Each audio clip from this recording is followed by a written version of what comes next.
Do not expect the president to sign it, but that hasn't stopped a growing number of Republicans from pushing it. Two things, really, two rates, two tax rates. Not 7, as we have now, but 2. 10% and 25%. Now, the odds of that ever happening, I'm putting them at about 0%. But Grover Norquist says this is not really about odds. For the moment, it's about Republicans, maybe some at least, finally making a statement.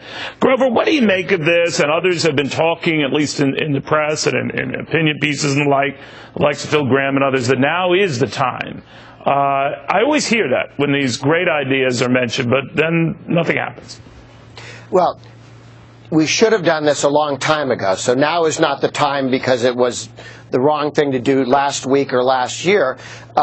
We've allowed our marginal tax rates on the individual side to creep up over 40%, on the corporate side, 35% at the federal level, another 4.8%, 5% at the state level on average.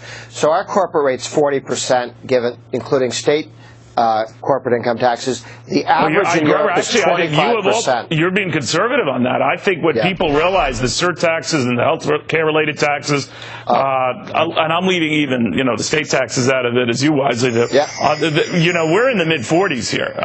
But you're right. I mean, the fact of the matter is that it's been creeping up, and when you ask those on the left, about the rich paying their fair share, I would say, well, what is it? If it's not 40 or 45 or 50%, is it France at 75%? What is it? What do you think they're really after? More. That's very good. More.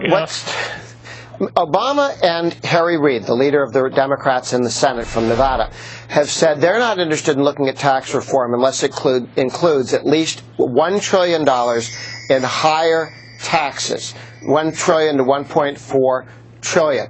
So what the Republican Ways and Means Chairman Camp put together is a revenue-neutral, static model, revenue-neutral tax reform, which says let's get to the lower rates, let's become internationally competitive again, that we are not now, either on the individual side or on the business side. Let's get less stupid than Europe, not more stupid than Europe, and we can do that without raising the total tax burden.